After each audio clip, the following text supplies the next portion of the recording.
आमतौर पे सोफ़ों के जो सेट हम लोग खरीदते हैं उनमें 3-2-1 का हिसाब होता है। 3 बंदों के बैठने का एक सोफ़ा, 2 बंदों का एक अलग से सोफ़ा और सिंगल नशिस्त वाला एक सोफ़ा अलग से।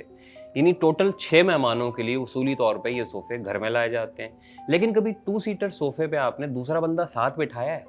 बल्कि 3 बंदों वाले सोफ़े पे भी 2 बंदे साइडों पे बैठते हैं। दरमियान में किसी को बैठते ही आपने कितनी बार देखा है? तो फिर हम सीधे-सीधे 3 बंदों वाला सोफ़ा और साथ में अपनी ज़रूरत के हिसाब से 2 या 3 सिंगल सीटर सोफ़े क्यों नहीं खरीद लेते? एक और चीज़ दीवान के नाम पे हमें टिकाई जाती है, उसमें या तो टेक लगाने की जगह ही नहीं होगी या उसका डिज़ाइन ऐसा होगा कि बैठें तो उसके अंदर धँस जाएँ और टाँगें गैर आरामदेह से पोज़ में लटकती रहें। और या फिर ज़्यादा से ज़्यादा एक शख्स के लिए उसका डिज़ाइन जो है ना, वो प्रैक्टिकल होगा। कुर्सी देख लें, आपको याद है कि आखिरी मर्तबा किसी मुकम्मल आरामदेह कुर्सी पे आप कब बैठे थे? डाइनिंग टेबल होगी आपके घर, जाएँ, देखें उसकी कुर्सी पे बैठ के देखें कि उसके बाजू क्यों नहीं है।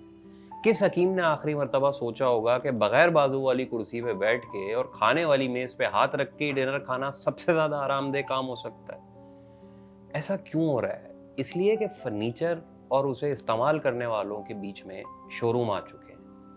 कोई भी चीज़ आपको चाहिए होती है, दुकान पे गए, पसंद की, कीमत भरी और ले आए। पहले ऐसा नहीं होता था, फर्नीचर के मामले में नहीं था।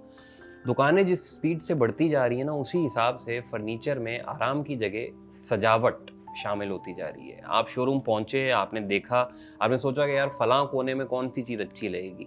आपने बस पैसे भरे, खरीद लिया। आपने कभी ये नहीं सोचा कि ये चीज़ आरामदेह भी होगी या नहीं होगी। पहले सिर्फ ये शोरूम दरमियान में नहीं थे, कारीगर होते थे, उन्हें बता दिया और उन्होंने मतलब की चीज़ बना के आपको दे दी। आपको बाजू वाली डाइनिंग चेयर की ख्वाहिश है, वो आपको बना के देंगे। आपको लगता है मेहमानों के लिए मौसम के हिसाब से आरामदेह फर्नीचर होना चाहिए, वो आपको बेड से बनी हुई कुर्सी बना के दे देंगे। आपको एक 3 सीटर के साथ 4 सिंगल सोफे दरकार हैं, वो आपको तैयार करके देंगे। शर्त सिर्फ सब्र और थोड़ा भाव-ताव करने की होती थी। ज़ाती आराम की चीज़ जब भी बाज़ार के लिए ज़्यादा मिक़दार में बनेगी, तो उसमें आसाइश से ज़्यादा आराइश का चक्कर होगा। ये काम पहले भी होता था। वो याद है लंबे से बाजुओं वाली कुर्सी जो रेलवे के रेस्ट रूम में पड़ी होती थी? गूगल पे सर्च करें, लॉन्ग आर्म ईज़ी चेयर लिख के सर्च करें, शक्ल सामने आ जाएगी। वो कुर्सी आखिर कैसे ईज़ी चेयर थी? आप उस पे लेट सकते थे, ना बैठने वाला कोई सीन था। फिर बाजू इतने लंबे के टाँगें कुर्सी के बाजुओं पे ही रख दे बंदा। और अगर रख दें तो सिर्फ ये तसव्वुर करें कि एक शख्स कुर्सी पे दोनों टाँगें फैला के वो अधूरी सी पोजीशन में बैठा हुआ या लेटा हुआ, वो लगेगा कैसा? ये कुर्सियाँ पूरे इंडिया के रेलवे स्टेशनों पे थी और ज़ाहिर सी बात है उनका डिज़ाइन भी एक ही बार किसी मेहरबान गोरे ने मंजूर किया होगा। तो फर्नीचर लेते हुए याद रखें कि इसे अफराद के लिए बनाया गया हो, खरीदार के लिए नहीं। ज़िंदगी में कितनी बार आप घर का फर्नीचर खरीदते हैं? 1 या 2 बार। तो ये बारें जो है ना, ये दुरुस्त फैसले वाली होनी चाहिए। सजावट वाला पहलू देखें, तब भी फर्नीचर का बाकायदा एक किरदार होता है। छोटी जगह पे भारी भरकम सोफे आखिर रखने क्यों ज़रूरी हैं? लकड़ी की आरामदेह कुर्सियाँ नहीं बनवाई जा सकती? अलग से डाइनिंग टेबल की जगह एक सेंटर टेबल नहीं बनवाई जा सकती जो वक्त पड़ने पे खाने की मेज़ वाला काम भी दे? घर में दाखिल होते ही एक हैट रैक नहीं हो सकता जिसके बीच में आईना लगा हो और एक आधी दराज मौजूद हो?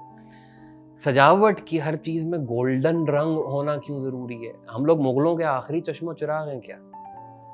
रॉकिंग चेयर, कोट हैंगर, क्रेडेंजा, केन फर्नीचर समेत कई ऐसी चीज़ें हैं जो खुद सजावट के लिहाज से अपनी ज़ात में पूरा एक कैरेक्टर होती हैं, लेकिन हम उनके बारे में सोचें तब कि जब हमें अपने ये भारी पर्दों, कुशनों से लदे हुए सोफ़ों, लैंपों और सुनहरी रंग की चमचमाती सजावटों से फुर्सत मिले तब।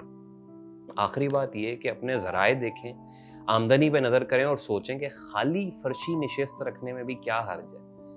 गाँव तकिए, हल्का सा कालीन, रुई की तोशक, चाय वगैरह के लिए छोटी सी फर्शी मेज़, किसी बुजुर्ग मेहमान के लिए कोने में 4-5 मूड़े, ये सब कुछ भी अच्छा खासा आरामदेह हो सकता है अगर सोचा जाए कि हमने सजावटी फर्नीचर खरीदना है या अपने ज़ाती आराम को तरजीह देनी है। शुक्रिया।